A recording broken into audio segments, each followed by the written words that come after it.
Most climate conversations are already obsolete. We keep talking about reducing emissions as if the future will be built by adding costs to old systems. But the real question is far more unsettling and far more lucrative. What if the winners of the next century are not the companies that clean up the old industrial model, but the ones that redesign it from the ground up? We can clean up after the storm passed, but are we going to be doing this every year now? And My guest today has lived that question from every single angle.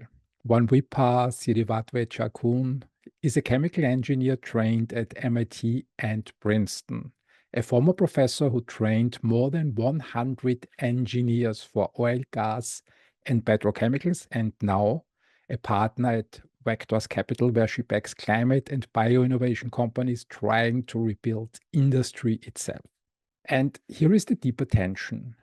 Great science is not enough. A beautiful lab result can still die in the real world because the true battle begins when you try to move from 1 gram to 1 ton, from theory to factory, from admiration to adoption. And that is where founders break, where incumbents stall, and where new industries are born. when you think about it that way, then reducing carbon dioxide will become a burden, right? And in this conversation today, we go far beyond ESG slogans. We talk about why synthetic biology may become the new industrial toolkit, how companies like Huue Bio and Solidec reveal a very different future of manufacturing, and why the leaders who matter now are the ones willing to rethink systems, not decorate them. I hope that we don't see climate solution as a cost, but think of it as funding the next. And that is the real invitation in this episode. Not to feel better about climate, but to see earlier than others where the next industrial era is being funded, built, and won. And this is my conversation with Wanwipa Siriwatwechakul. Welcome to the show. You're a scientist, an educator, an investor, and work at the intersection of industry, climate, and innovation. And Mhm. to open our conversation, I would like to ask the first question to your journey, Mhm. which is amazing. You were at MIT, Princeton. You had some years as a professor in Bangkok. You work Yes. now as a venture capitalist between Palo Alto and Bangkok, Yes. connecting basically the whole world in between. When we look at your life, which story would you choose from your life, if it would just choose one story that best explains why you do this work today? Which story would you Mm. pick? Thank you. Thank you for the kind introduction. And if I were to choose one moment, I think I have to choose COVID-19. I know it sounds like a cliche, right? But when you face with kind of a global pandemic, it makes you think, you realign your priorities, right? Because when I was a professor, or looking back, I've always loved learning, loved technology. So I thought, going through bachelor degree, PhD degree, being educated from a world-class institution like MIT and Princeton. So I thought, I want to scale this love of learning through teaching, right? Being professor is very fulfilling. I've had great students in my life who've gone on to be build successful venture, very interesting venture. But when COVID came around, when COVID hit, and I think a lot of people have went through the same journey. They think, oh, we want to help, we want to be agile, quick at reacting to this global event. But being restricted in kind of a university setting, I feel that it was not allowing me to be as quick as I wanted to be. And you rearrange your priorities. There are things that you want to do that you think, like it can wait, but now all of a sudden it cannot wait. And we want to accomplish, and we want to have impact tomorrow, and we want to make it happen. That's why I feel like I want to make a change going into developing some of these technologies so that it can impact wider audience, and have a real impact, as opposed to when you are teaching, hopefully one day somebody will pick up your research and develop it into a product or solution. Yeah, I totally agree. It's a completely different level. You not only have academic experience and experience as a venture capitalist, you also worked in the industry, in the petrochemical industry, where you trained over 100 engineers into oil, gas, and petrochemicals. When did it first hit you that you didn't just want to train talent for the old system, but help build new systems as a venture capitalist? I think it's kind of a slow shift, and there's no single moment, right? And I'll tell you why. So I actually started my career in oil and gas. So my PhD research is in fracturing fluid. So I don't know if the audience are familiar with the process, right? Fracking or fracturing process is when you pressurize liquid to fracture the rock surface so that you can stimulate and recover more oil. So what I was working on is looking at these behavior of the liquid that we pump in. So ideally, we want the liquid that can build up high pressure so it crack the rocks easier. But when the oil is being recovered, these liquid does not impede, does not stop the flow back, so that we can recover the oil easier. So I was working with polymers, plastics in solution. So my early part of my career was extension of that, looking at different application of polymers, plastic. And then in about 2010, a friend of mine who's been working with microbes, they said, hey, why don't we think of a new way of, instead of making these chemicals, like going into the lab, cranking out chemicals, having catalysts, heating them up, why don't we throw in the microbes and make them work for us, right? So that's the first time I thought, oh, wait a minute. Yeah, we actually can redesign this process, right? But even in that process, I feel, like when you grow microbes, so it's the same process as beer. So you have a big tank, you throw the yeast, you throw the sugar and in the beer tank, it forms beer. But in this case, we throw in the yeast, well, not the yeast, a different type of microbes, and throw in sugar, and it produces some chemicals, right?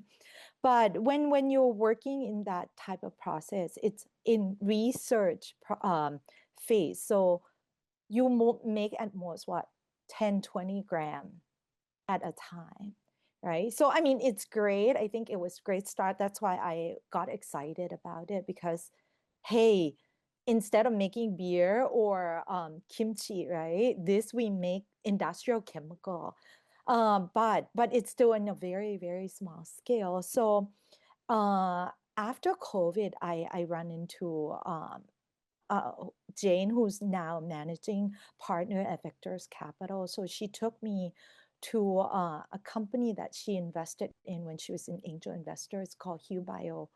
So they use genetic tools in order to make the microbes to produce indigo dye. So when you go in the lab, um, when um, when I talked about you do beer fermentation, I don't know if you've done homebrew beer.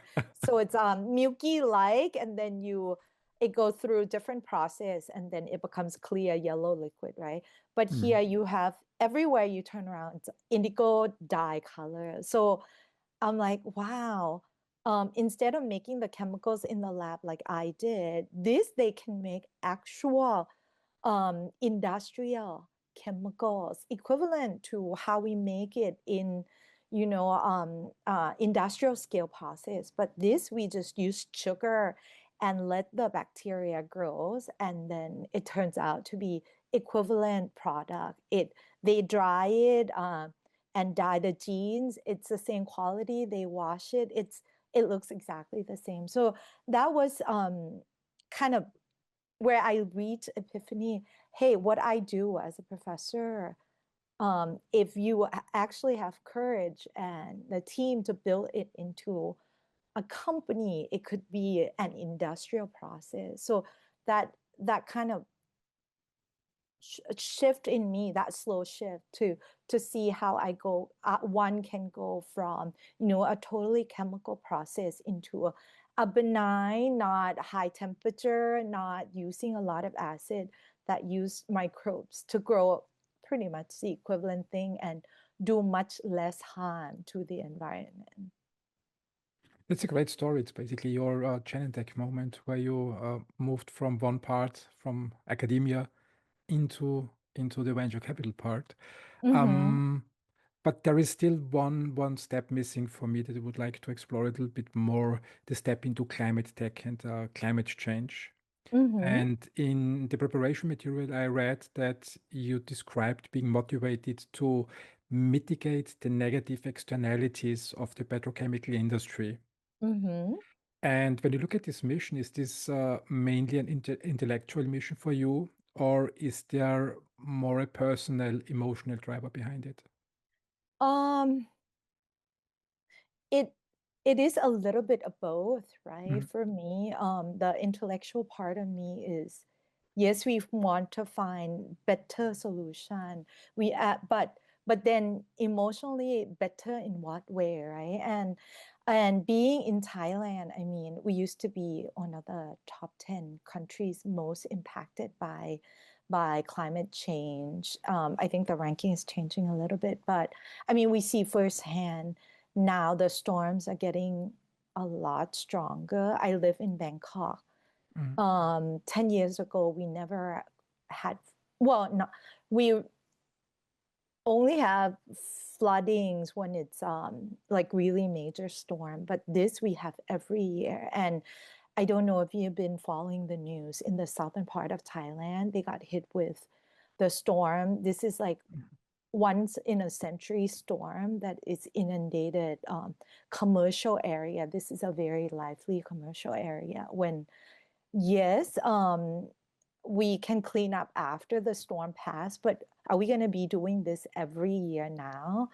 And I mean, there are things where there is no monetary value, right? You imagine a house, the first floor is being flooded.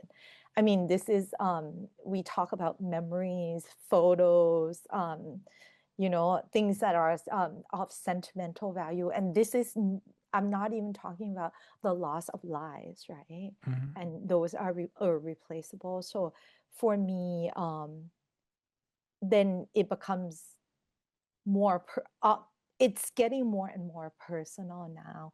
How do we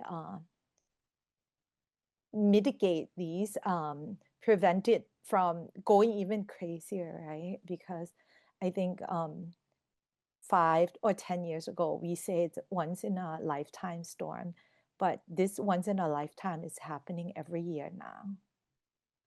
So you experience in Thailand the results of climate change on a yearly basis, basically. You see the Yes, difference. yes. Yes, now we have every time it storms, every time it rains, the rain gets so concentrated. The it's almost like what do we call it? It almost feel like the amount of rain that we used to get in a month concentrated in like a few days. So that's why we get a flooding get flooded every year. But on the other hand, in the summer it gets really hot, And there started to be area of water shortage in Thailand. So then we go through these natural disaster of too much water and not enough water. And it's this cycles that it's almost like you can already predict every year now. And I don't think this is unique to Thailand, right? I think we started to see this in other parts of the world also. I think Philippines also it's being hit with much stronger storm than they had experienced in the past. In Hong Kong, Taiwan, a lot of countries around Asia. And I'm sure even if for you guys, you probably cycle through a lot of snow and not enough snow and all the kind of alternative year by year as well. Yeah, it's changing. It's changing. It's changing Yeah. also here around. Yeah. When we tackle this topic, climate change, a little bit later in the conversation, for Mm-hmm. the opening phase, let's move to your life story and Mm-hmm. explore it further. Um, let's just imagine you could go back in time Mm-hmm. and you could meet your younger self at the time when you were at Princeton. I think you studied for a PhD. And when you would have a conversation with yourself at this time, what would surprise your younger self the most about your work that you are doing today as a climate tech investor? This is actually very interesting that this conversation brought up a lot of good memory. So when I think I did mention I love learning, I love technology, right? So when I was a young researcher or so focusing on pushing technology envelope, we do research for the sake of researching. You want to be the first to discover new technology. But here, as a, as I spent a few years doing investing, looking at new startup, new venture, I think we pay a lot more attention to who will use that technology? What would the technology serve the market? Is there any other alternative technology? So it's not about being the first or being the only one who can do who can crack the technology. Now being investor or a startup founder or a venture builder, it's more about how do we make good use of technology to serve the society or the pain point of the market. That's great. And after finishing your PhD studies, you also then spent 15 years teaching. Mm-hmm. What I'm curious to hear is, I mean, academia, industry, and then you have this middle ground between building companies. When you look at your time at academia and the teaching, how Mm-hmm. does this experience shape the way you talk with founders and investors today? Um, I think being a college professor gave me kind of an insight into how somebody who has little knowledge or looking at things from a different perspective from you think. So it's almost like I can kind of foresee what students won't understand. So I use that to kind of have use that kind of mindset, right? To have conversation with founder, right? So trying to because I understand founder would know more than me. So I want to make sure I communicate what I don't understand to them so that they can better answer my questions. Because sometimes I feel like there's a lot of assumptions. And I see this in seasoned investors as well. there are a lot of assumptions that founder would know this and that, or other people they talk to would know all the Mhm. lingos, and I think and having kind of experience with different level of students, right? You come with a certain knowledge base, so I think kind of help grease grease the conversation, I guess. And hopefully I don't make the founder uncomfortable, because sometimes when you ask questions, I think people get self-conscious as well, but hopefully that didn't make the turn the founder off. Are you tempted sometimes to say when your founder comes in, welcome to the exam, so please sit down? I think you're right, and I try not to be so professorial. Mhm. I still think I do, because but hopefully, and sometimes I just preface it to be, no, I'm trying to be formal. I'm not interrogating you. I just Interrogating. want, yeah, I just wanted to know, because these are very important for my decision. So hopefully that doesn't put them off. What I find interesting is the switch between roles. So, I mean, basically, in time, it just looks like nothing. Yeah? So, if you're on one business card one day and another business card another day, one day you are a professor, the other day you're a venture capitalist. But basically, what needs to change, I mean, these are completely different roles. So, academic Hmm. professor is one role, um, venture capitalist is another role.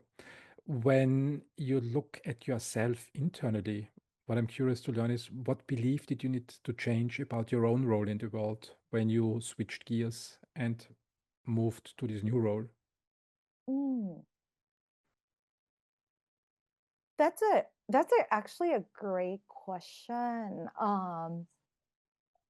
Because when I wear a professor hat, people feel like I know all the answer.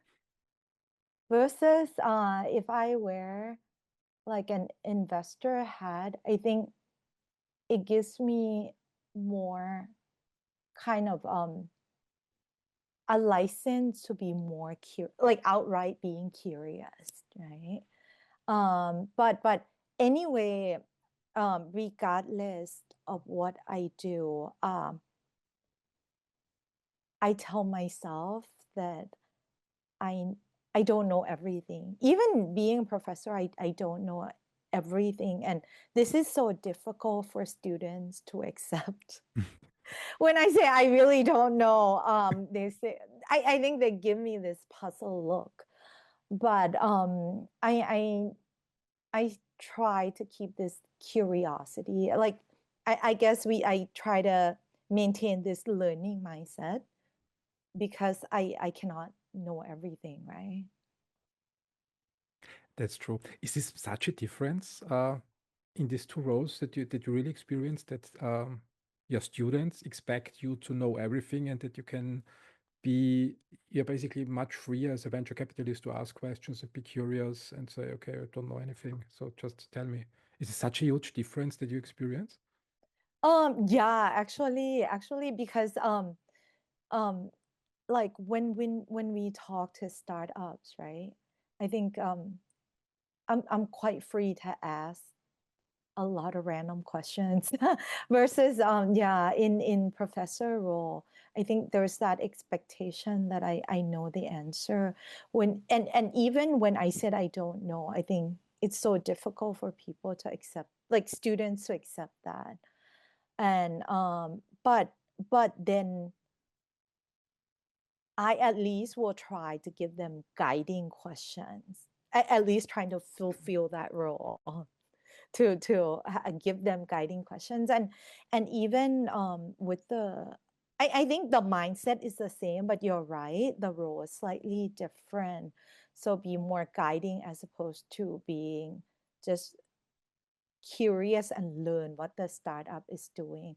But what I can also, I think in both roles, I think the role that keeping this learning mindset will also hopefully help the startups can provide some feedback to the startup whether or not they want it. Yeah.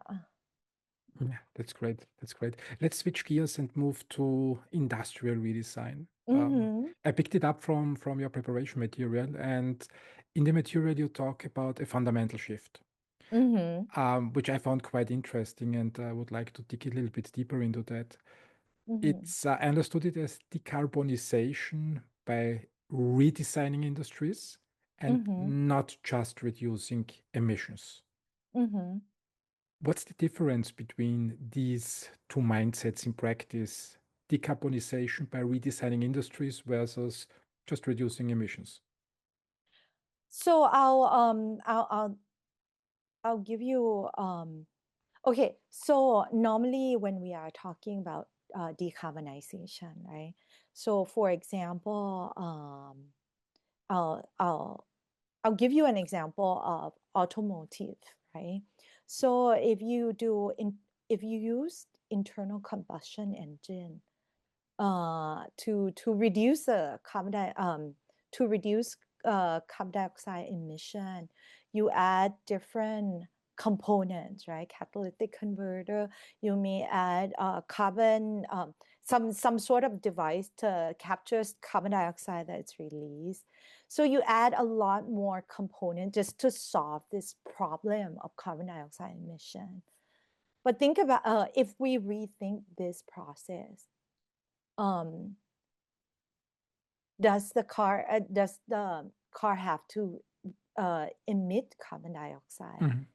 Just like what Tesla is doing, right? So we do electric vehicle. So all of a sudden, you change the way the car is driven. It's driven by electricity. It doesn't generate greenhouse gas emission. So you don't have to add all these extra components, which adding cost. So I'm giving these two examples because you can imagine if you do things the usual way, you have to add more and more component. So it would only cost more. And when you think about it that way, then reducing carbon dioxide will become a burden, right? Versus if you rethink this process, redesign this car using electricity, you don't have to worry about CO2 emission. You build a new industry, and which is thriving actually in some country, um, China being the leader, and having a new company. I mean, Tesla was never a car company before, and because they build EV, right? So it's Mhm. a new industry, new company. So, and I think this should be how we view it, right? Another good example is cement. So we see if you study cement industry, it's highly energy intensive, right? You burn rock at God knows 1,000 Celsius, 1,000, 2,000 Celsius, right? Imagine how much heat that goes into it, and not only the energy intensive in intensity, burning this rock generates CO2 by itself, right? Because we burning off calcium carbonate to generate calcium oxide. So very carbon intensive industry. Now there are a good number of startups and companies that redesigning a new process. There are a handful of startups that are using microbes to Mhm. grow calcium oxide, calcium derivative. That is a major component of the cement. So we bypass this heating, we bypass generating CO2, and even better, these microbes actually use CO2 to generate component in cement. And this is only one example. There are also the example of using electricity to convert some of these components. So, and if they scale successfully, that would be a new company, that would be a new business that we don't have to think about, because right now cement plant has to build carbon capture that is unit that is also very expensive. It's also energy intensive because adding on more and more component to solve the problem, it's only going to cost more when we can redesign the process. And so I think that might be something that we as a whole industry need to rethink. And this is why new ideas from startup, new ventures, it's really going to inject new ways of thinking how we can carry on industrial process that makes more sense in the next century. Yeah, great examples, especially I think for Europe. It's interesting to see that the move from combustion engine to EVs basically caught the entire industry, I would say, basically off guard. Did nobody expected here in Europe that something is going to happen? And Tesla was laughed at, I think, until 2018, 2019, 2020. So your concept basically is to really encourage startups to rethink entire industries from the ground up and not just incremental change. Yes, yes. And that's kind of the startups we're looking for, right? Because I already gave these two examples. If we build this incremental change, solve the problem, then it becomes cost center, it becomes cost prohibitive. So adoption will be difficult. So those may not survive at the end because industry may not want to adopt the solution, as opposed to when you come up with a new solution that makes sense, that are cost competitive, at least in a long run. So then there is a better chance of adoption towards the end. And you view it through the lens of a venture capitalist, so not from a philanthropic endeavor. And this, I think, is still a problem in many regions, especially Europe with old money, where many investors still treat sustainability as we're doing something good to the world, it feels well. Some call it ESG theater, I think, especially with the geopolitical change that we saw recently in the last 2 years. Let's challenge those people a little bit. And when you look at it from your perspective, what's the biggest misconception these investors have that is literally costing them money? Right. I'll give the similar example, right? Similar carbon capture example, but in a different setting. So I'm sure, I mean, we're all inundated with AI news and data center, right? And one of the costs from running these data center is the first energy intensity, and because of these energy intensity that is consumed in the data center generate a lot of heat and produce CO2 emission, right? So a lot of people address this by, buying carbon credit, supporting carbon capture technology. In reality, there are a few smart startups that actually, instead of wasting this heat, try to recycle it. Mhm. Or, for example, there are some smart technology, some startup that are using that heat that is generated from data center towards carbon capture. Mhm. This is kind of a circular economy that makes sense instead of just buying carbon credit, right? Can we make good use of this extra heat? And I've seen some companies, food company, that use a lot of steam, a lot of heating for drying. They're trying to recapture that waste heat and recycle it back. So it's not about the company fulfilling their green goal or sustainability goal, but it's actually for their economic viability. So I think that's a win-win. So they can capture that green and sustainability and make them feel good, but it makes economic sense first. So this means basically that in your center example, you find new revenue streams for them. So if they can use the heat commercially, they can just Right. sell it as a product or as a service at the end of the day. Exactly. Right, right. Makes And sense. it makes economic sense. It makes uh environmental sense, right? Because if you kind of relieve that heat, there's no other way to go. You Mhm. have to go through heat exchanger, cooling it down before you release it into the environment. So you capture it twice. On one hand, you reduce the need of buying carbon credits.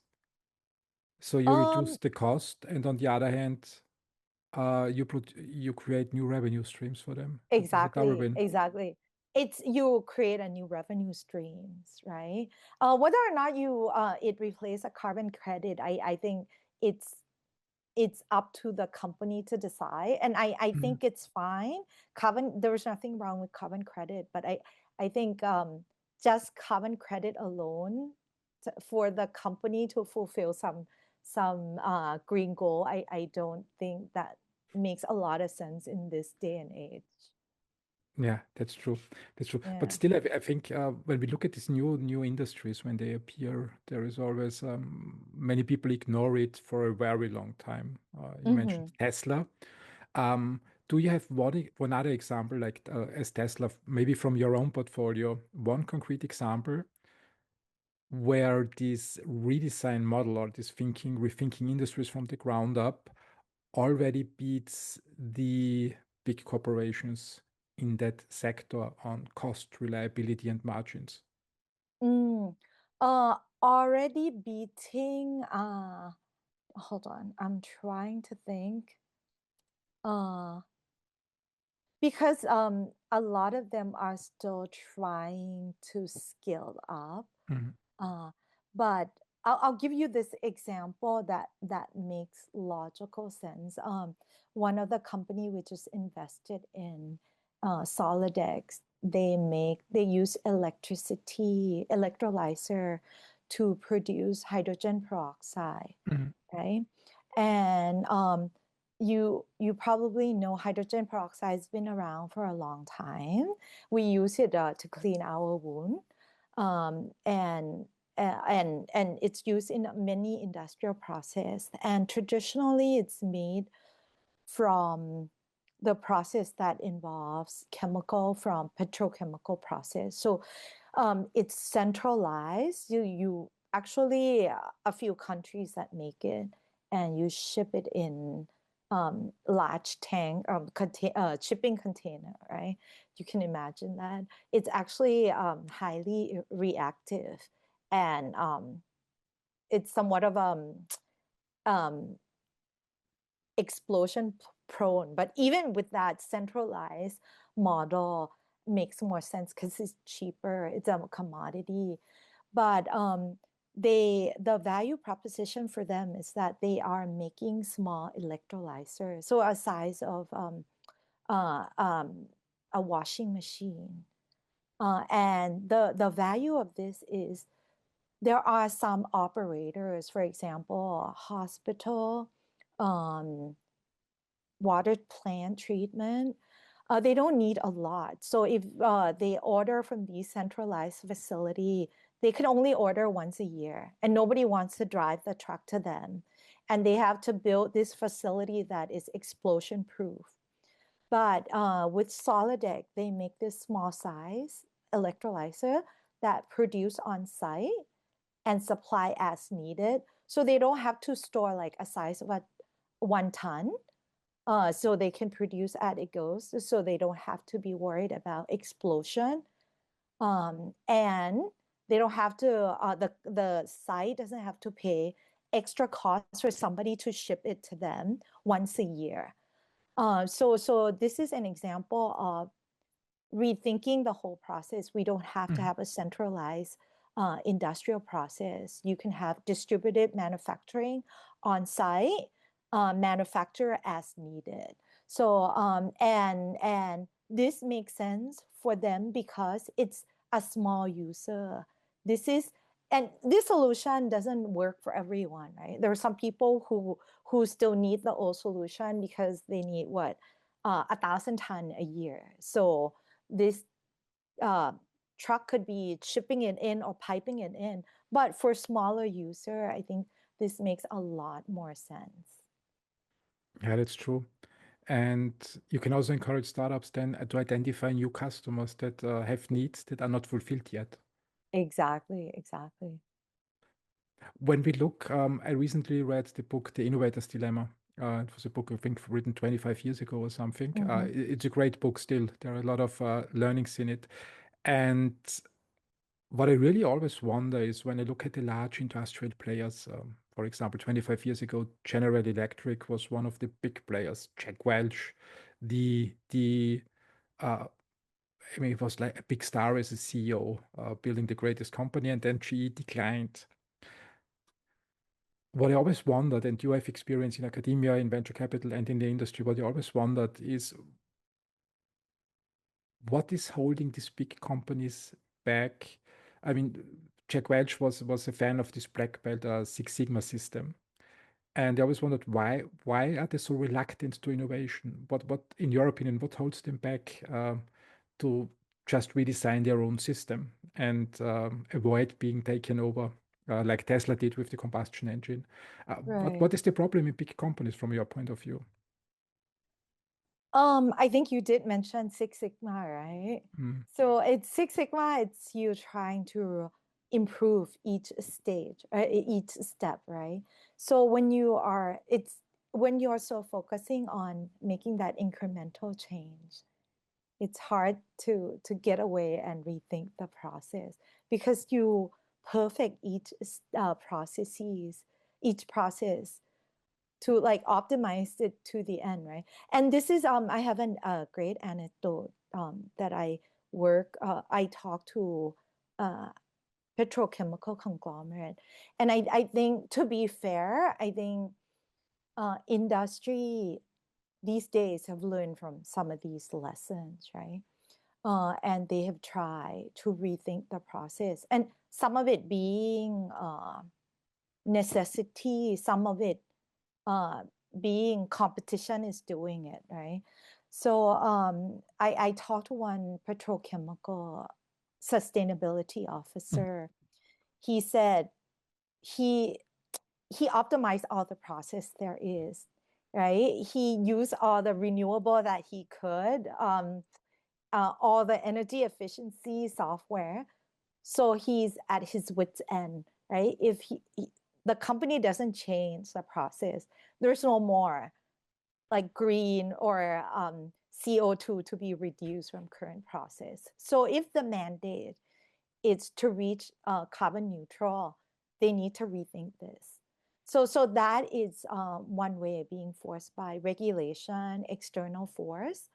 But if the company is so focusing on being lean and squeezing all the efficiency out of their process, I think it's getting into that mindset of being incremental change.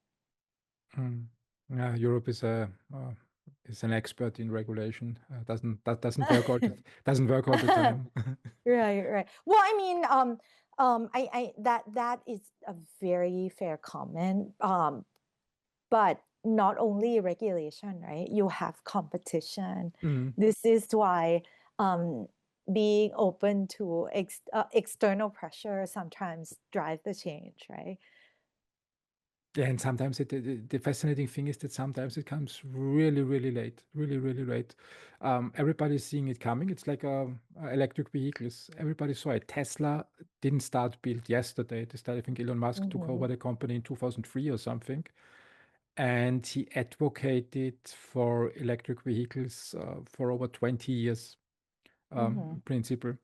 And Tesla was laughed at, was talked down, and especially here in Europe, nobody could imagine that some crazy person in California can build an entire industry from scratch. Mm-hmm. And what I always wondered is why do companies not innovate faster by themselves? I mean, you mentioned tool regulation is one way to force them into this external pressure, but could it not be more intrinsic in your opinion, so that not external factors need to contribute, but that they set up an innovation system? How would an innovation system internally look like, in your opinion, that motivates companies to take the first step before the pressure comes in? That's a great question.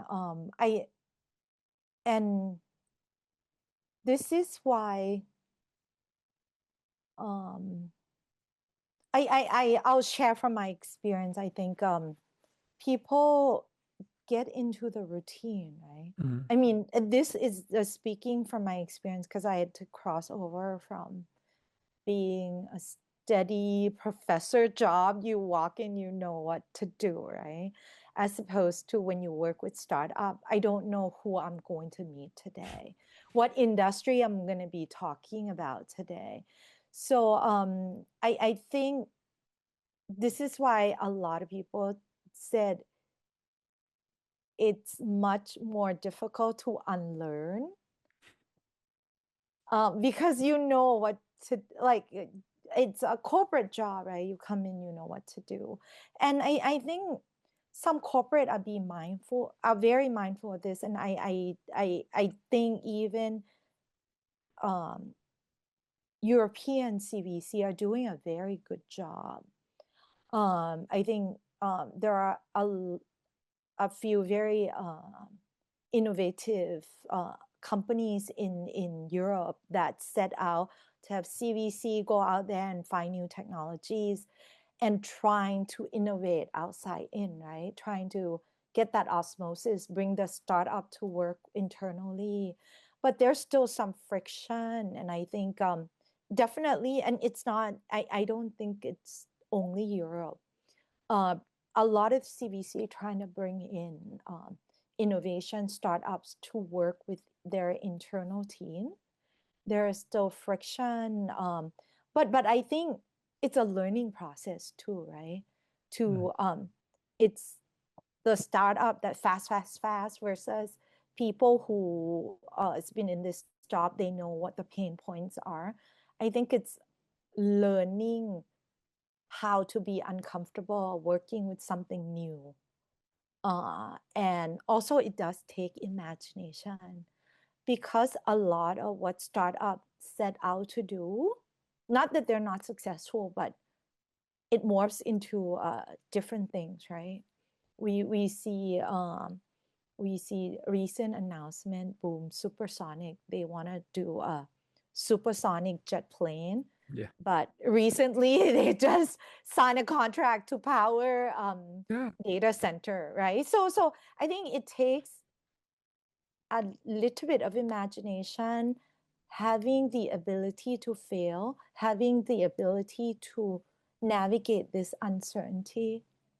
I think everybody kind of have to learn to expand their comfort zone a little bit, right? I like this example that you brought up. It was recently, I saw it, I think, on X. Yeah, it was in my newsfeed, that this supersonic company pivoted when part of the business towards providing, I think, gas. It was a gas turbine. Gas When I turbine. do that, did you have time to dig a little bit in this story, how they found this pivot point? It's completely different. It's from air, planes flying in the air, to providing gas turbines for data centers. I mean, did you have time to think this through? Why did this I happen? don't I don't have I didn't read into nitty-gritty detail, but Mhm. part of it is they built a jet engine, so a gas turbine jet engine that is, I believe, was very efficient. So it's a high energy density, and because data center is popping up everywhere, and they're hungry for power, so anything that can provide power,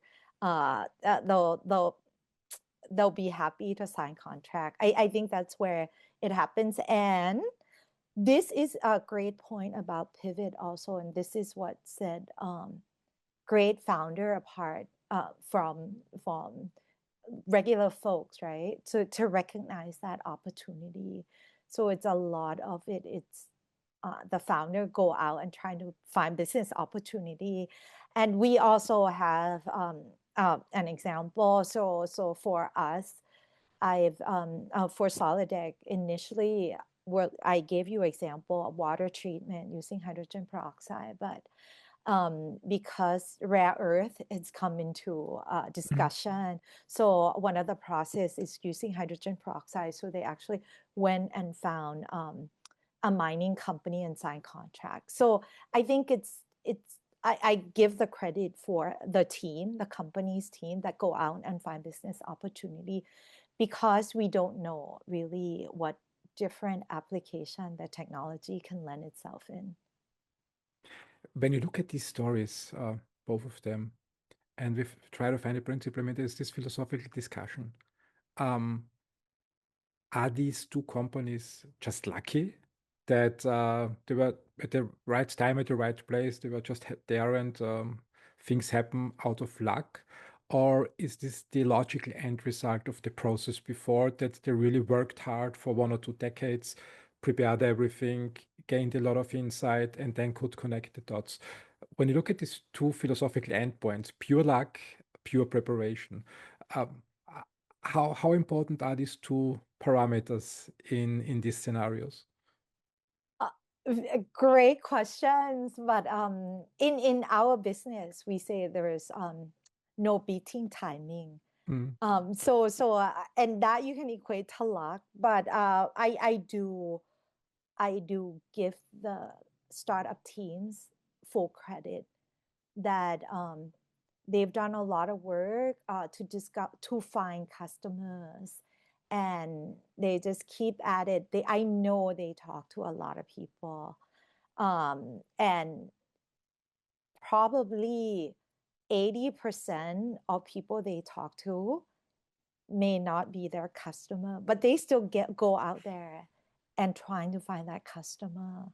So I do give them all the credit that yes, it's luck, but without that preparation, I don't think they would be that lucky. Yeah, I totally agree. It's Yeah. a hard, tough work selling something, Right. finding business Yes. models. Yeah. When we think a little bit about the founders listening to this episode, you said that rethinking and their industries is important, not just incremental steps. Uh, Mm-hmm. for for getting the perspective right, you need on one hand a lot of insight into an industry, which always risks that people then think in incremental steps. Um, on the other hand, you need curiosity and new people who know nothing about the industry. Um, how can founders then address this one problem point when they have an idea and think the idea can work and is a fundamental shift? How can they approach it to find out whether it's really a fundamental shift to something new, or they just found the next incremental step? What's your opinion how founders should think their idea through so that they can make an informed decision about, let's move forward, it's fundamental, or maybe it's not the best idea? Um, that's um, that's a great question. And here's how I think about it, at least from what I observe from a founder. I think a lot of time it is a hypothesis.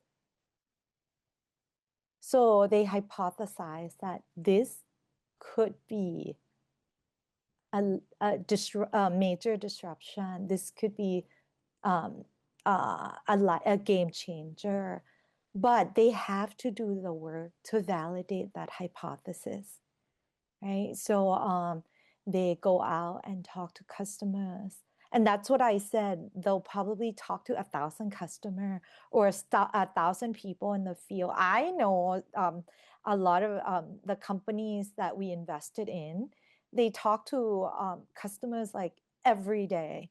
And each customer 10 times before it goes anywhere. So in those conversations, you validate your hypothesis. If it doesn't work, then you have a new hypothesis. And that's why often we would ask them to tell us about their customer discovery process. Who do they talk to? What have come up? What come out from those conversations?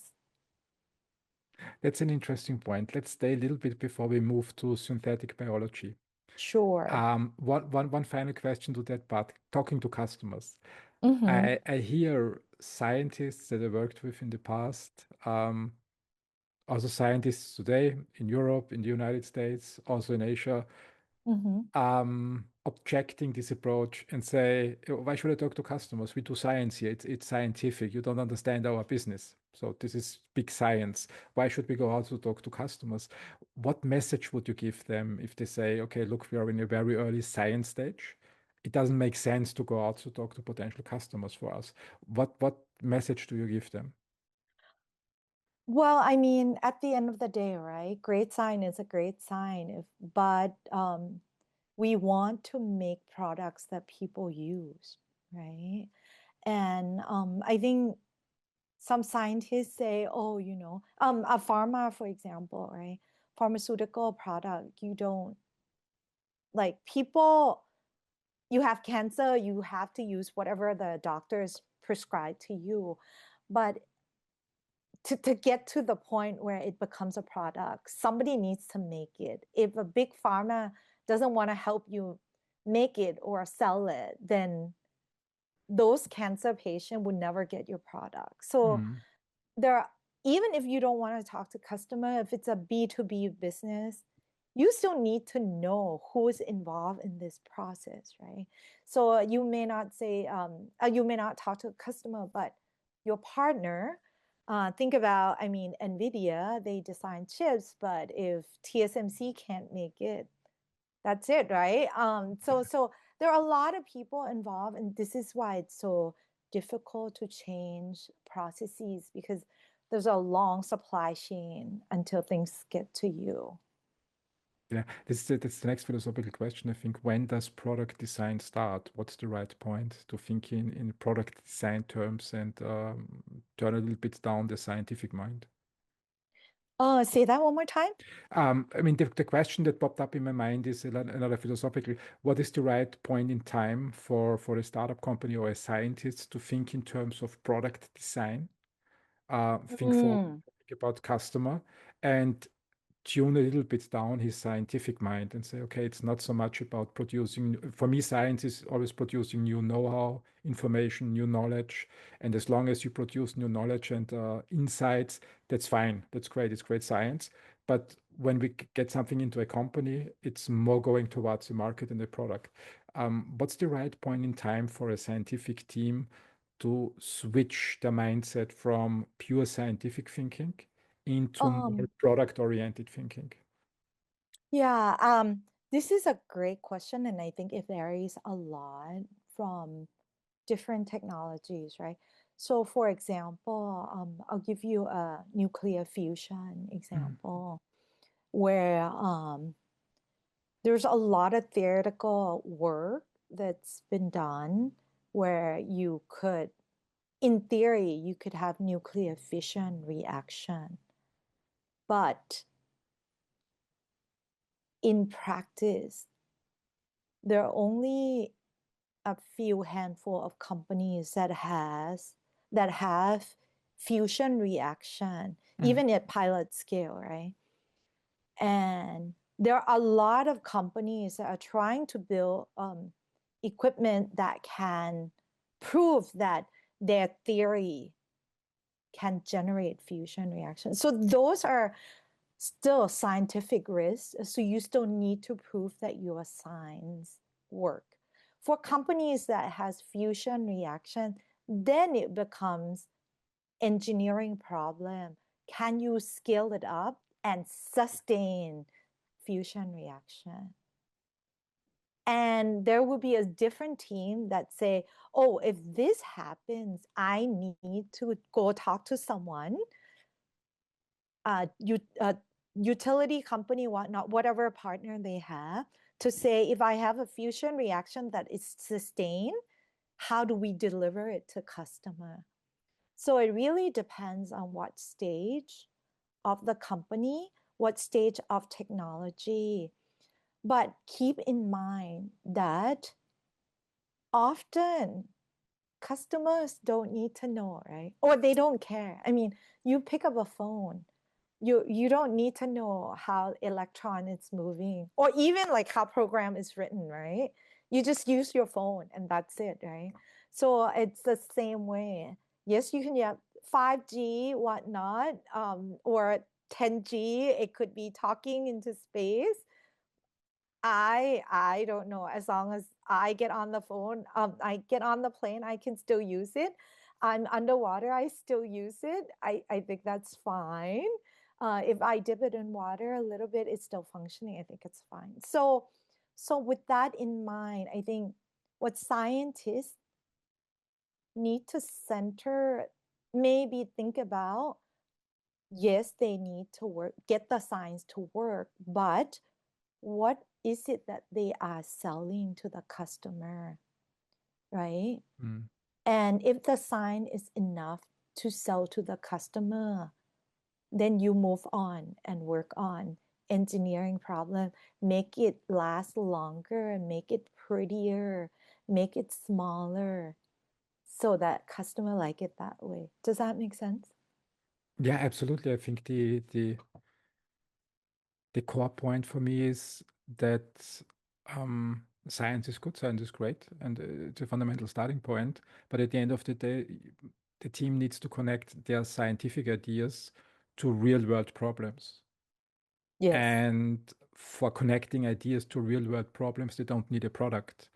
They need first an understanding of what's the problem actually people have, and does this problem connect to what they are building at the end of the day. And Yeah. while you were speaking, I mean, the best example that pops up in my mind is Bill Gates, how he founded Microsoft at the end of the day. He licensed, it was a business model innovation at the end of the day. He licensed a piece of software that he didn't own at the time of underwriting the contract. And after he had secured the license deal, he went out on the market and purchased the product at the end of the day for a fixed sum. Um, but it underlines what you say. Go out to people and talk with potential customers to learn how they think, what problems they have, and whether their problem connects really well to your solution. Mm-hmm. Mm-hmm. Your solution is answering their problem, right? Yeah. If there is no intersection of a solution and problem, and I think this is what happens very often with garage companies or lab companies, they build, and you can motivate a lot of investors to invest money into it. But if it doesn't connect to a real world problem, you have something nice that nobody wants. Exactly. Exactly. And I think this is also important for your core topic, synthetic biology. That Mm-hmm. you mentioned it earlier in the conversation, and in your preparation material, you wrote that it's the new industrial toolkit for carbon recycling. Mm-hmm. For non-scientific investors and VCs, what does this mean in simple terms? Uh-huh.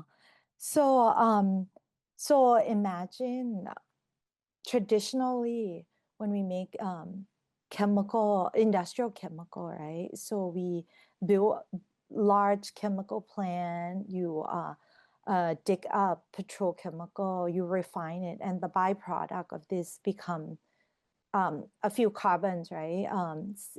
One carbon, two carbon, and we pass it through chemical reactor to convert it into products. So for synthetic biology, it's a tool where instead of making product in this very chemical way, we use biological organism, microbes like yeast, E. coli, to convert carbon in forms of sugar, food that we eat, right, into products like you see biodegradable plastic. You started to see in Huue indigo dye. We already use some of the protein are made this way too, like insulin, for example, are made this way. And you may ask, but not all E. coli can make indigo dye in blue.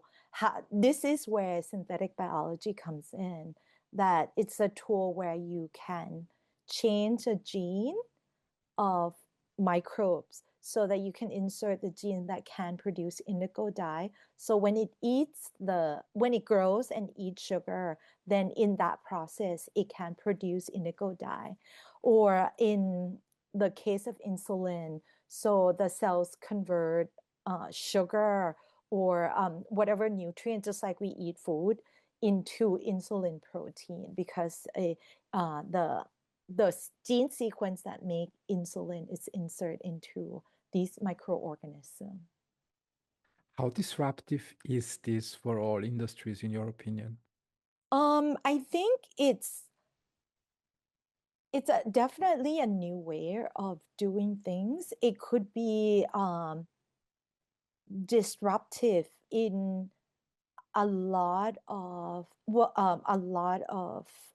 industrial chemical, but the ones that we already started to see, it's in food.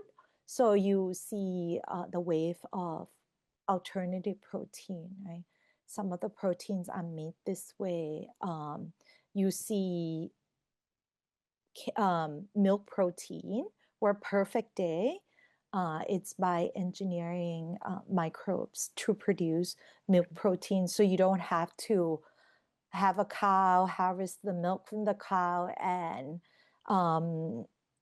purify and get a certain protein. So you can just tell using synthetic biology tool to make milk protein and feeding the bacteria or microbe with sugar, it converts it into protein. So you purify the brew from that and then get the milk protein, and then you mix it with other components to make ice cream or milk or cheese. Milk, I think China drinks a lot of milk, if I remember Uh, it right. So it's uh-huh. there are huge markets out there at the end of the day. Yeah. You mentioned one of your companies. I hope I spell it right. Ubio. Is this the right Huue one? Bio, yes, Ubio. yes, You yes. mentioned it a couple of times with Indigo and the color. Can you Mm-hmm. walk us through the case study from the time you met the company, what attracted you to this company, Mm-hmm. why you think Indigo is a great business case, why you invested in the company, and what Mm-hmm. challenges they solved? Mm-hmm. So Indigo, it's started off being a natural product, right? And because we use so much of it, then in order to make a lot of it cheaply, so it's made by chemical process, and it involves a lot of toxic chemicals, a lot of waste. So what attracted me to Hue Bio is because it's a natural process. We use it's not quite natural process. We use in synthetic biology tools, but it's a much milder process. It doesn't generate waste the way chemical process does, and it's attractive because you make indigo that goes into a dyeing gene. So it's unlike any other fabric. You could have like 10 different colors, right? Jeans, there's only one color. And it's a great quality. And you dry it. Once you make it the dye, then it's one color. You purify it, then it's used exactly the same way traditional in chemical process indigo is made. So we call it a drop-in replacement, so that way it doesn't disrupt the whole supply chain. The dye mills don't have to change that process, and this is uh, um, environmentally friendly alternative. So that's why I think it's a great example of synthetic bio in an industrial process. Why is there such a difference in being environmentally friendly, the old process, chemical process versus the new one? I mean, process is process. Why is there such a difference? Because when you do a chemical process, right, you go through multiple steps. I forgot. I'm not. I don't remember the Indigo process, but it involves like sometimes you use toxic catalyst, and then you have to clean it. In cleaning that, it takes a lot of solvent. So it takes a solvent like hexane, which is also from indigo dye. Yeah, it's a lot of organic solvent that usually you clean it, you use about 10 times the organic solvent that will go to waste. There's acid, there's very strong acid, a strong base that gets involved. So it's a very involved, it's a process that involved with multiple chemicals, multiple steps that generate a lot of waste. And As opposed, so sorry. this at the end of the day reduces the carbon output. So it's basically more Yes, environmental friendly, yes, switching from one definitely. process, from the old process to the new one. Right, right. Yes, definitely. And for the industry, nothing changes basically. So they get a color they can use, and all these subsequent processes are pretty much the same. So Yes. only the input factor changed. Yes, so from the user perspective, right? We don't have we still get genes that will fade the same way. It doesn't run off, and that's what we all care about, right? It's not gonna stain anywhere. Like if we sit on our chair, it's not gonna stain the chair. It still doesn't fade too fast, while being environmentally friendly. Yeah, indigo, it's genes basically. So this is the Yes, universal use. right, right. Yeah, so Right. then there are apparel industry. There's everything that's blue is a potential customer. Yes, yes. But there in blue color there are different type of blue, right? But in jeans, mostly indigo dye. So Mm. that's why it's a little bit less tricky than just dyeing any other fabric. And what about the cost perspective? Is this company also doing the production cheaper at a cheaper price point than the old Uh, process? this is actually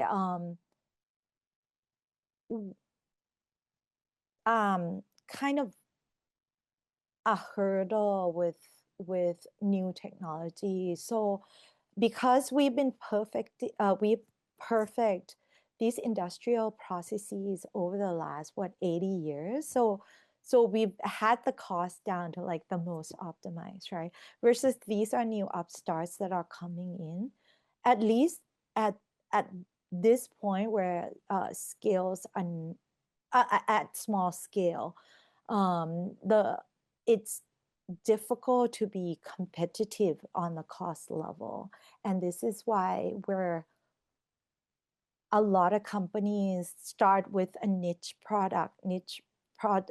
market, so that they can corner that market. And as we scale further, price have come down so that it could be competitive with the current offering in the market. How how do companies like Huue Bio find this niche market? What's the secret?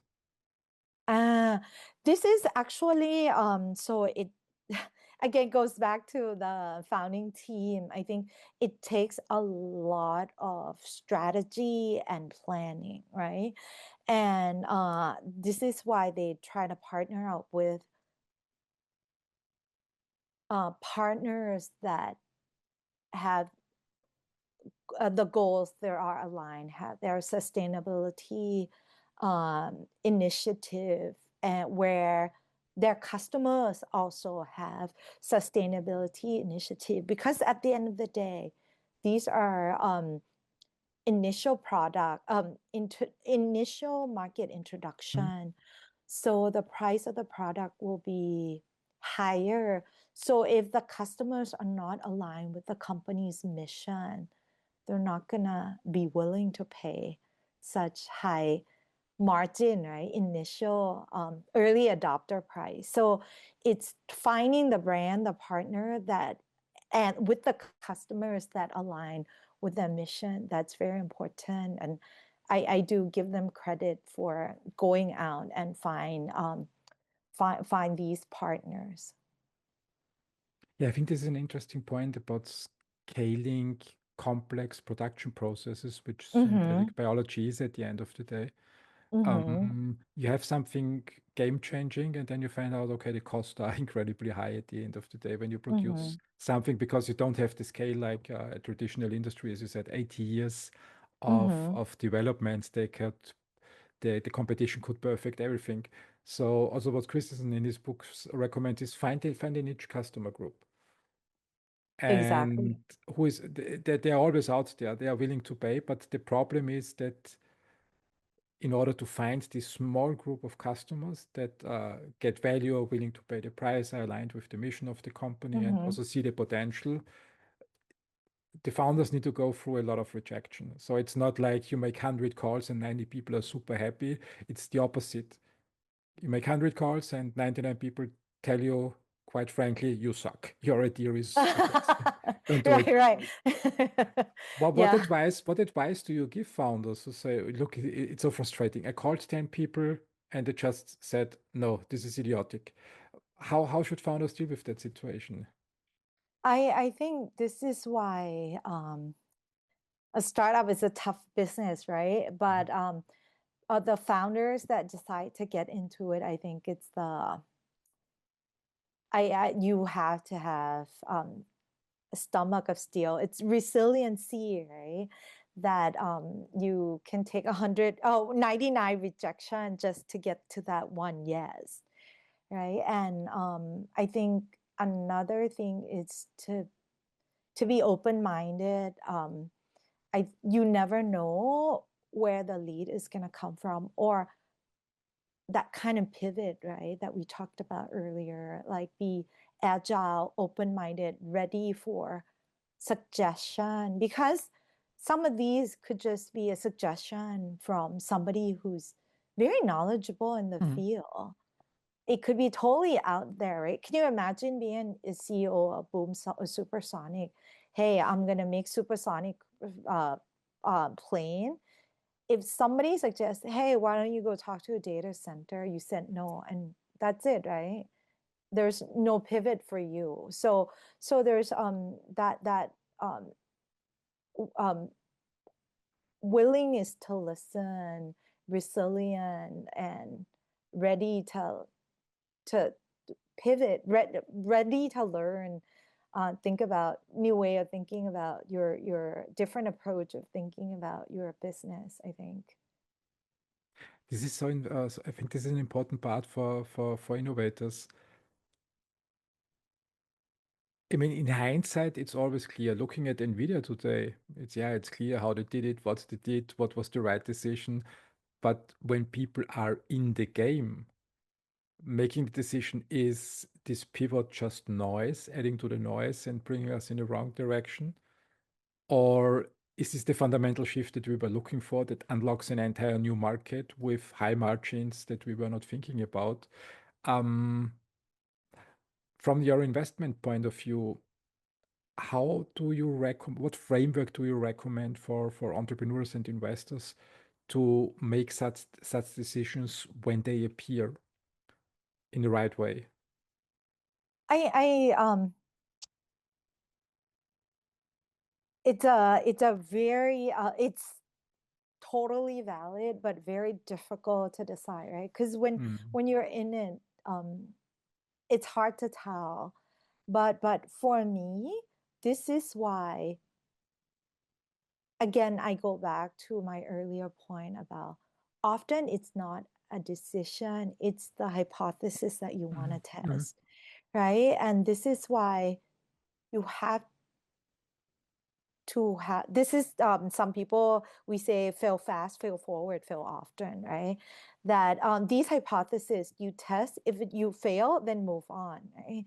But knowing that it doesn't work, it's better than not knowing at all, right? So if it doesn't, like, you test hypothesis, it doesn't work, move on, test more.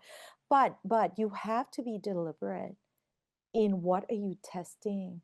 So it's not about trying something new, it's about, we are trying to see if this market it's willing to pay. If you talk to a few customer making no headway, then maybe a different industry might be better, or seek out advice, somebody who's being in the field for a long time. And this is why find a great mentor, find great advisors, trying to use them as your resource to test some of these hypotheses. But I think there is no way to know.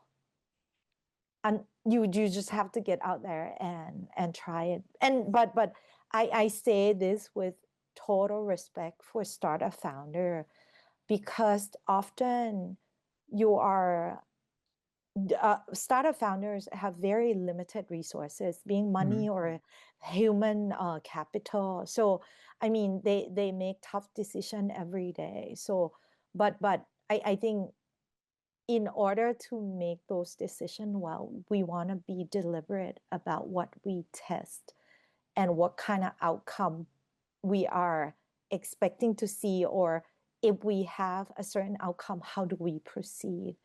I think so that it doesn't feel it doesn't become such a distraction.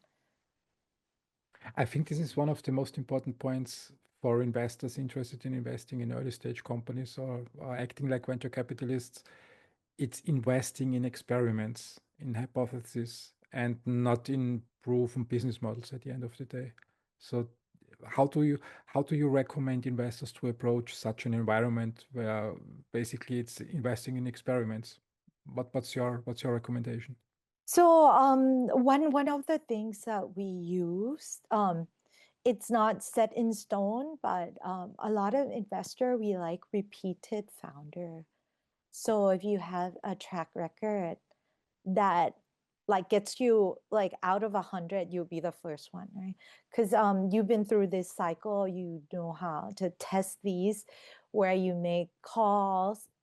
Repeated founder one, repeated founder in the same field, in like decarbonization, for example, or this is why we see a lot of repeated founder in pharmaceutical industry.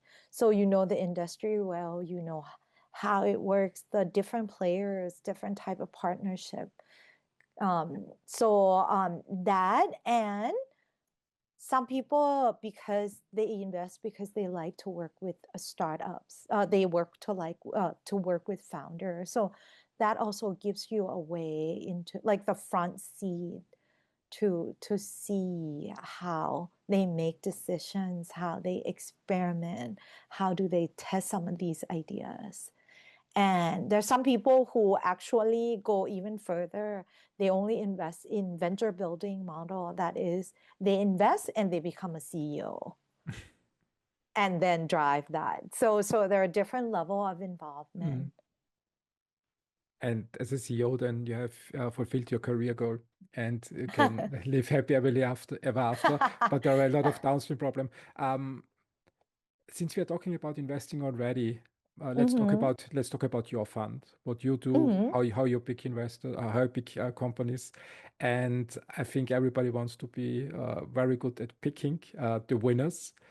My first question to you about Vector Capital is your fund typically writes 100 to 400,000 US dollar checks at pre-seed and the seed stage.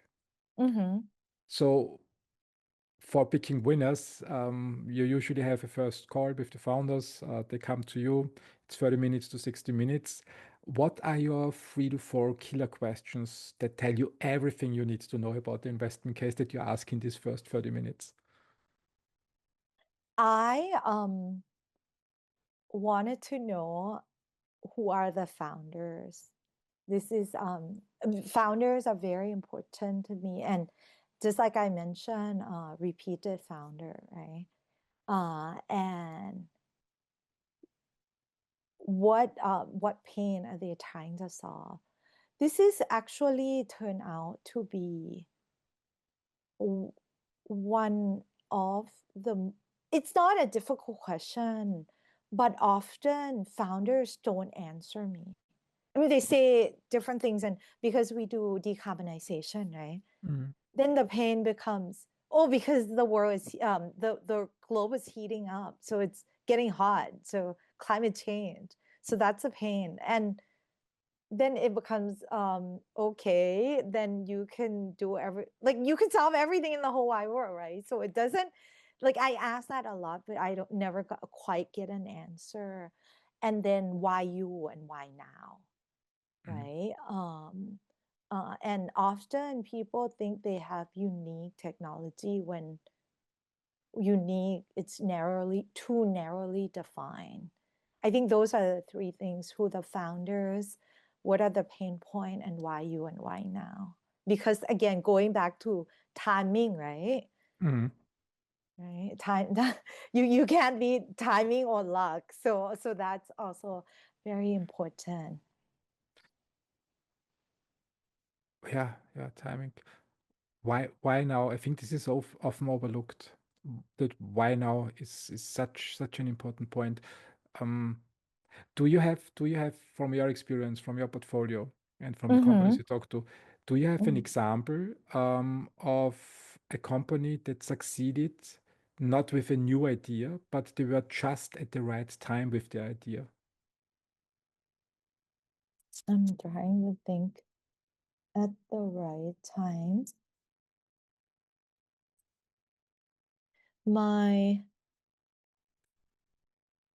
Well, I mean, I talk about Solidec, right?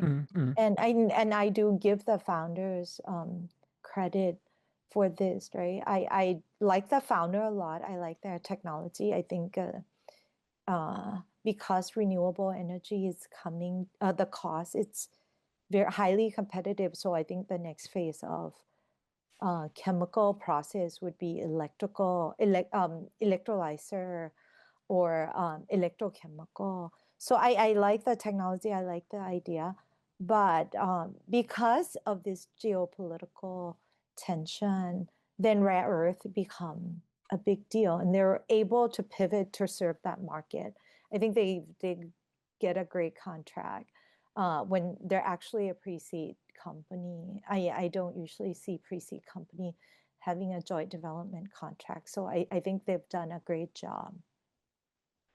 Yeah, rare earths is a good example. I think with the advent of artificial intelligence, the energy need with it, now all governments in the world, I think, wake up and realize this needs a lot of raw material that nobody was thinking about 10 years ago. It was just like rare earths. Yeah, Yeah, yeah. All of that's a a good. sudden, rare earth, it's super hot. I mean, we were talking to a few rare earth recycling company, and it was kind of like in the background. They're trying to raise fund. Nobody wants to give them even like 100K, right? And with all these geopolitical spat, all of a sudden they get money from DOD, grant money to, yeah. So Yeah, very, as I said, luck or preparation. And when you think about it, what I realized is that in order to answer this why now question, people already need to be building at a time where they already know that now is not the right time. It's You started with COVID, for example, our conversation, that you pivoted in COVID and thought about it. It's like in the pharmaceutical industry. I mean, vaccines for a very long time were not considered to be a game-changing technology, and who needs it? We solved exactly, all problems. And exactly, suddenly you have one event that changes everything. But in 2020, starting a vaccine company was too late, basically. exactly, And exactly, the right time was 2010. So exactly. this is really, really important. Yeah. So this is why I think for early stage investor, we're trying to look ahead also to see for example, like data center, if it's going to be popping up, like what's the implication? And people look ahead, way ahead, right? So data center, like you probably see in the news, data center needs to be in space because it make more sense that we have constant supply of the sun, solar energy, whatnot. So that kind of thing, I think we and I know like stuff that we invest in today will probably not be commonplace like next year, but we still hope to see a lot of what we invested in be commonplace in what 5 or 10 years. How, one question, how do you train this forward-looking or forward-thinking muscle? Imagining a future, how it can be, and then coming back and think, okay, what technology could solve these future problems? Just to put a little bit more context around it, you mentioned data centers. 25 years ago, nobody was talking about data centers. So the usual approach was, if you need a server, you have it in-house. Right, Amazon was the first, I think, in 2008 or 9, who said, okay, I right. mean, we can offer cloud storage services. So cloud was mostly just something to store away. And I remember from an IT conversation back in 2007, cloud services were just evil. You don't do that as a serious company. You Right, need to protect your IP and your data, and you can only do that in-house.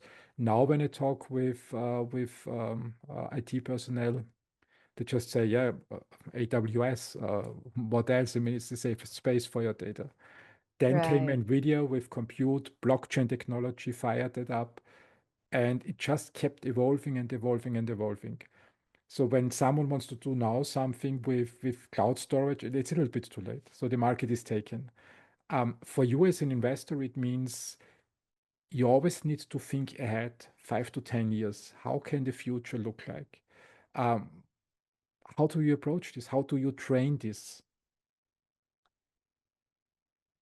To be honest, I don't think so the thing is you hear success story, right? Mm, And I'm telling you good success stories, so or investment that we think it's will have a future. In reality, we don't know, and I don't know, right? That's why I think we need to be open-minded. We have to have this curiosity and experimenting. mhm, Not that I don't trust. I mean, like we go through rigorous investment process, but like any other startups, right? There's a chance of failing, and but and also just even a thinking exercise, right?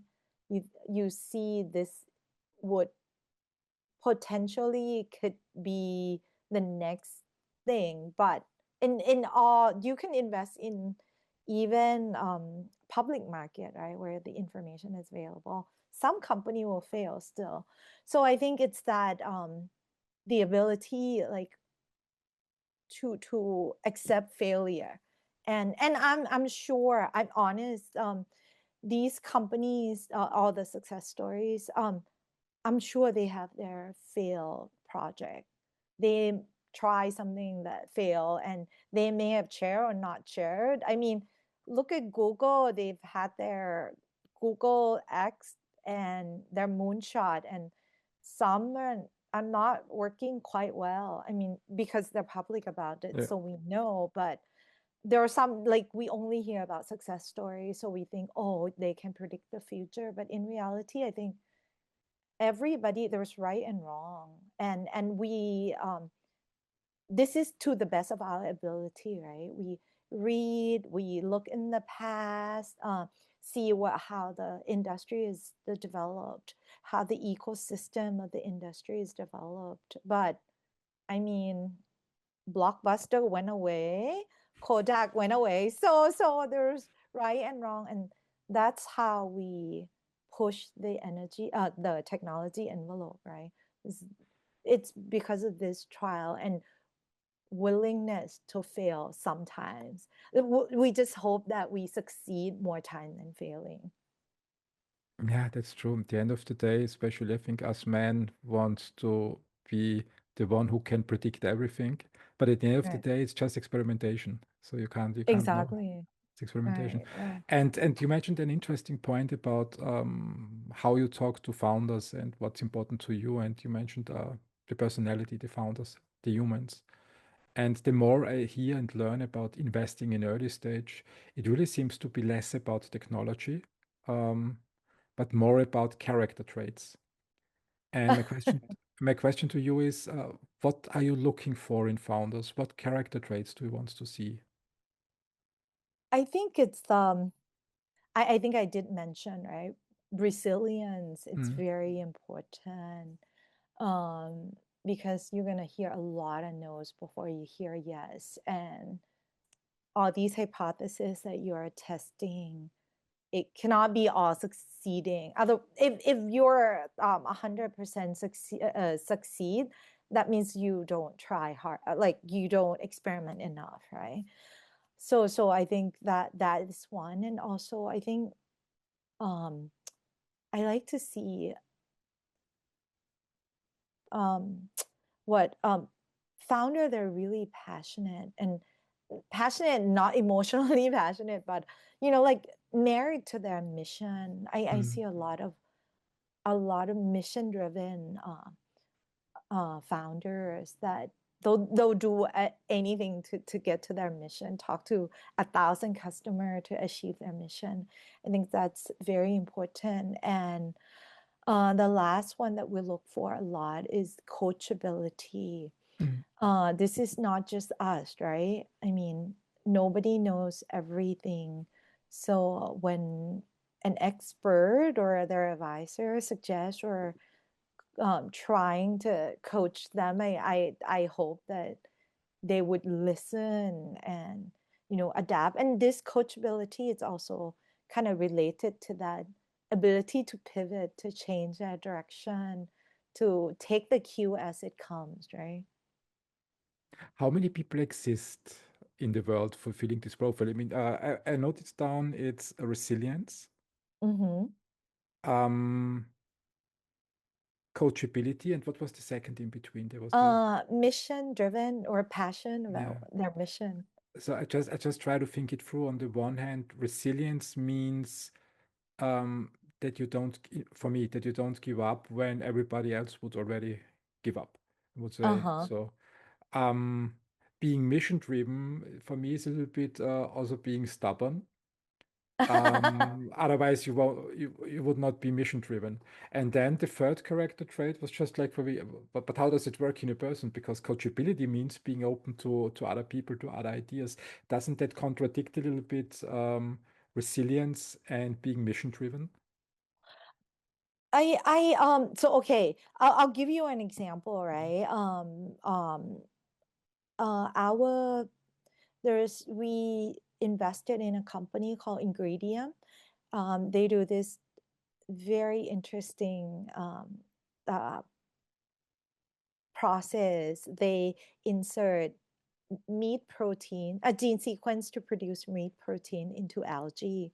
So they grow out, as they grow algae, it grows meat protein, and they Mm. harvest the protein and add it into to make alternative protein. So it tastes very good. I've tried it a few times. So the founder has done using the same technique but not alternative meat, and then with a different team, and then the founder did different, went on separate direction. So he spun out and redo this, rethink the process. So because he used algae so that it could reach cost price parity, uh, because algae, you don't feed it anything, it just photosynthesis, converting CO2 into protein. So he's like, first time around he tried, it didn't work, so he started another company, and he was just talking to everyone that I know. I know some people get annoyed talking to him too, but I love it. And then when I suggest him to talk to a few more people, he's like, yes, set up the meeting, I'll be there. It's and he takes all suggestions. So it's this is the kind of trait, like be open but being persistent, and people say no, but it's still okay. And he would smile, he just smiled talking to everyone, very good humor.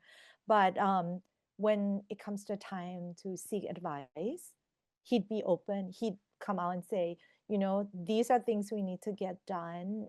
Any advisor, anyone on the board, do we have an input? We're going to go this way, who see it differently. So it's very collaborative.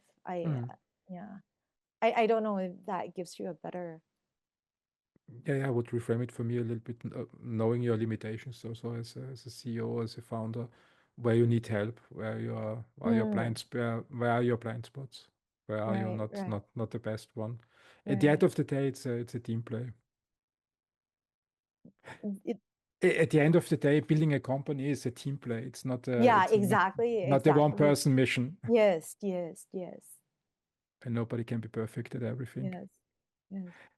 When we think about pitching to Mm-hmm, you, you invest in early stage, and very often I think also these companies, even when they can address the pain point and have mm-hmm, the character traits, but they are still early stage.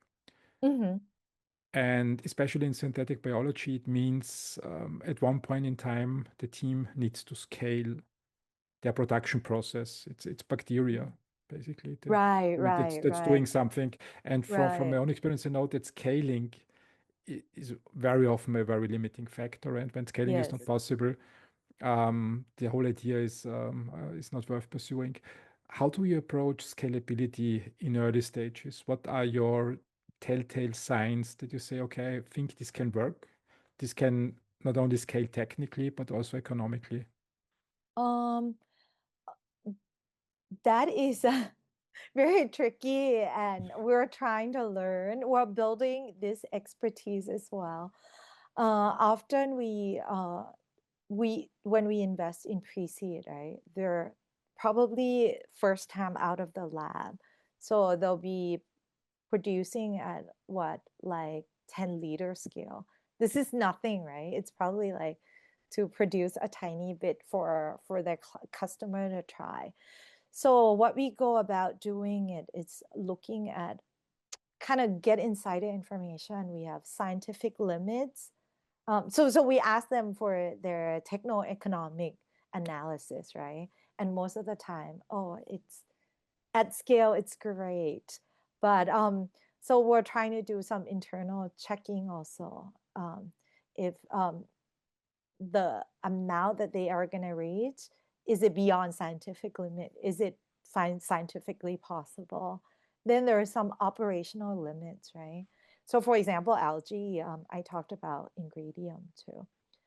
So I actually had a back channel talk to some people who invest in algae farms in Thailand, and all of them lost money, right? Mhm. And then I said, well, like what's the largest expense? It turns out that these people went after an algae species that generates oil, because they were thinking about replacing oil, use growing algae. And turns out these special species of algae needs to be cultivated at 25 Celsius No. outdoor in the sun Oh, in Thailand. So yeah. a lot of energy costs going into cooling these algae. So this is why, so when we were looking at ingredient, we want to make sure, oh, it grows in natural condition. We don't need to heat it or cool it.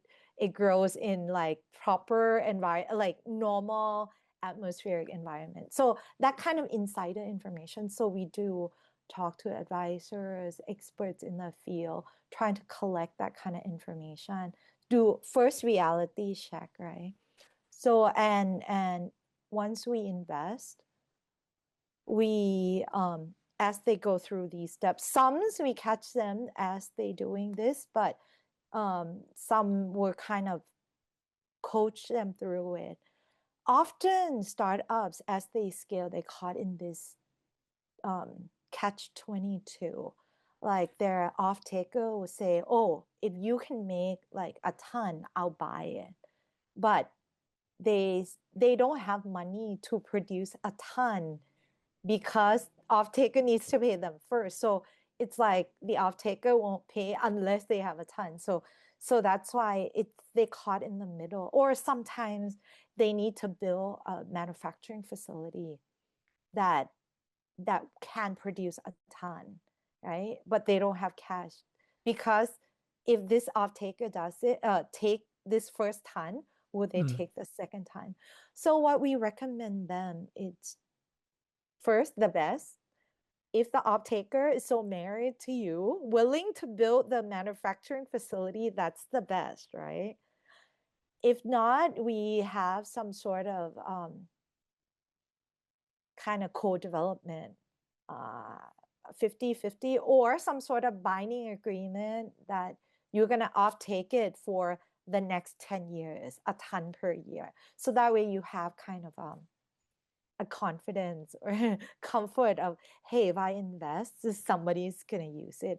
And this is a way to prove that the need, the demand, it's real, right? It's not your imagination, or it's not just your off-taker say, oh yes, maybe we'll do it. Well, they say they'll off-take it, but in reality, maybe we'll buy it from you.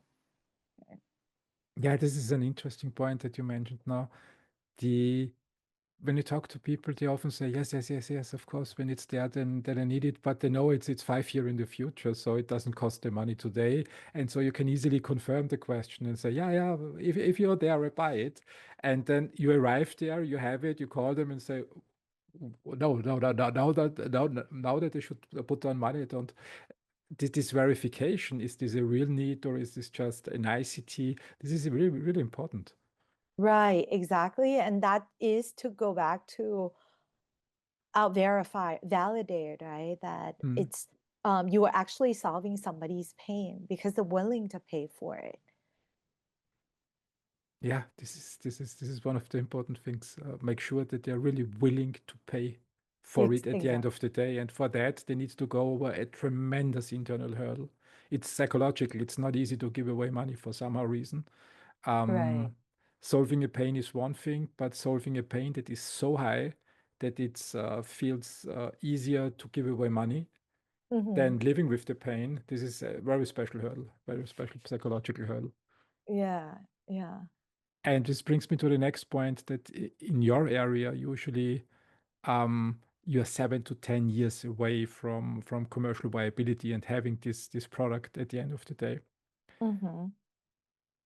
But you also need to give money back to your LPs. So they want to see some return at the end of the day, which means you manage a portfolio that is not like having cash on a bank account, linear producing returns. So it's really investing. There's a long time of nothing, and then suddenly you produce the returns.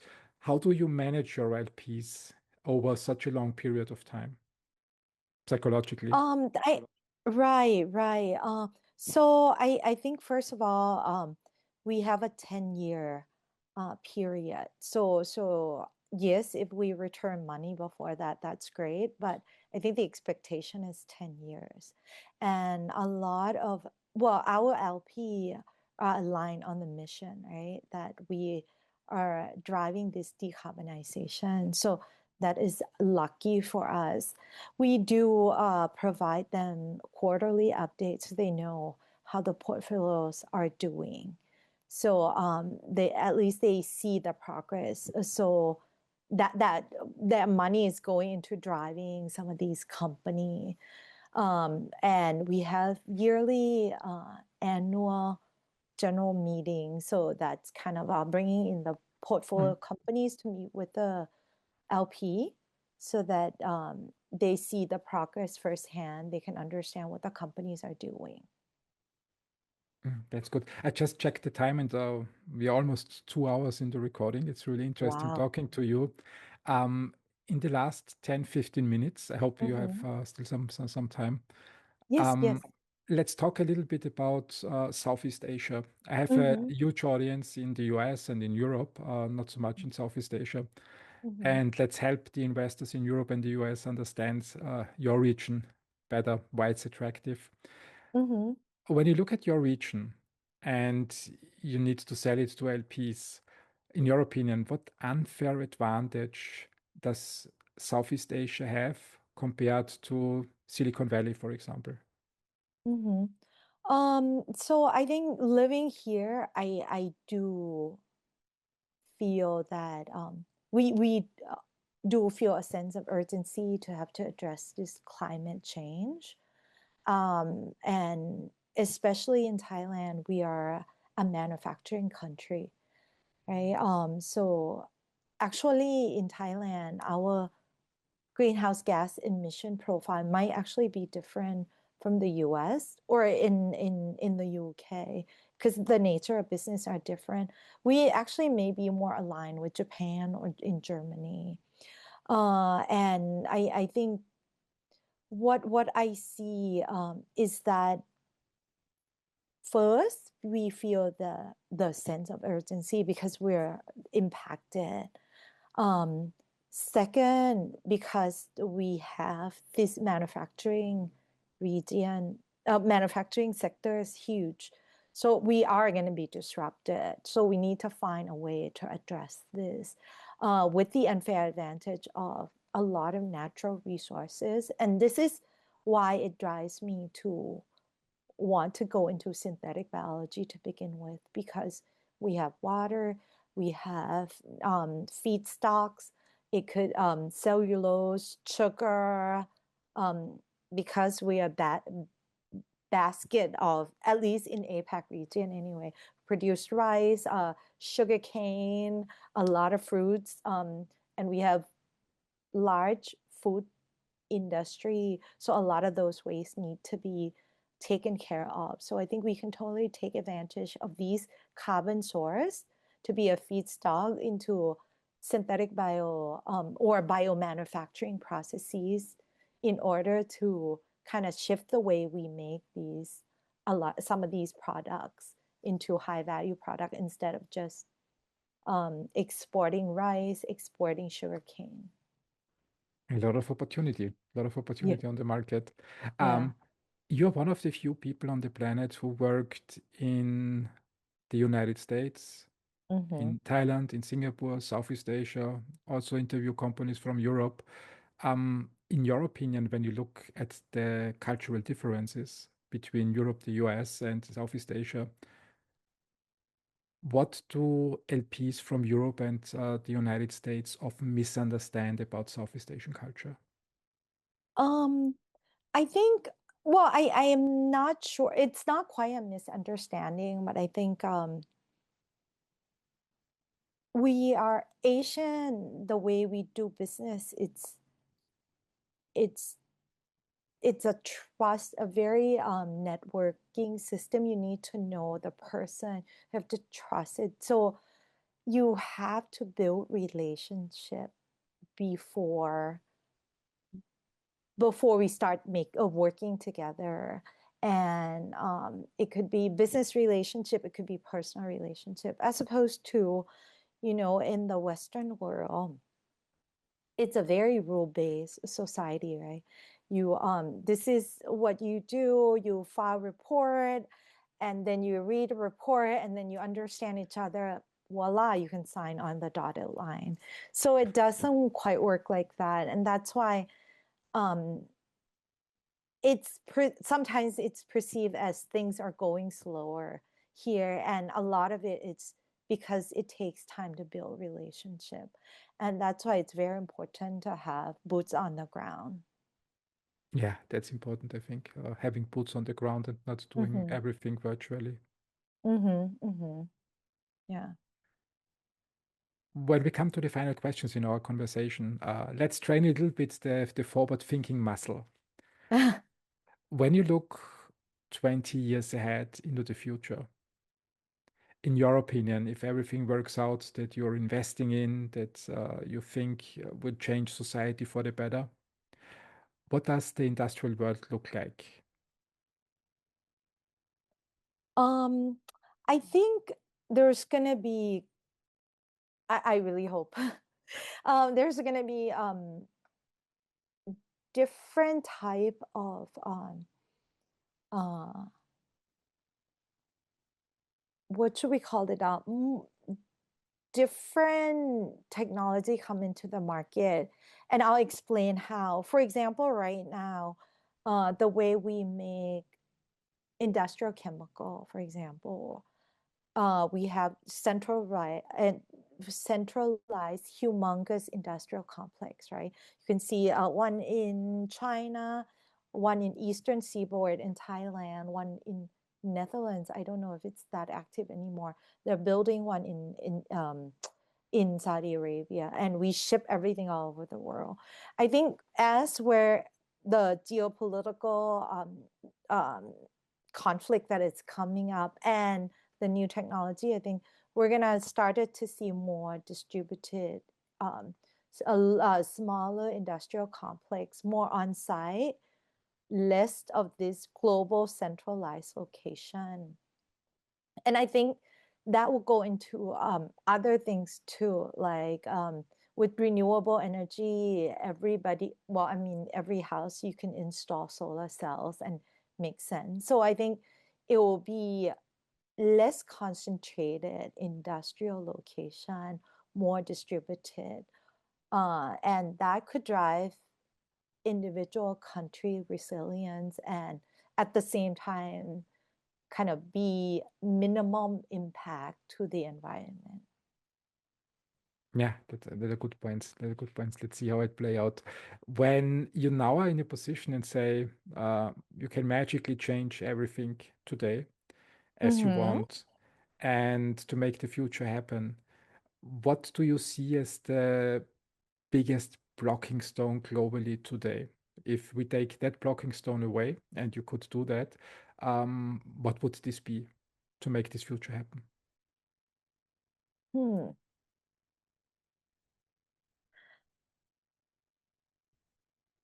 So sad, but I feel like everybody has good intention, but they wanted to do their own way.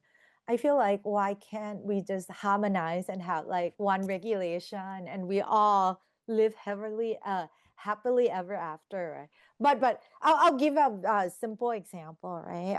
In ASEAN, right? 13 country, very small region. So I think the idea is we want to have a unifying grid so we can distribute electricity from Myanmar, Laos, all the way down to through Malaysia and Singapore, right? And it makes sense, right?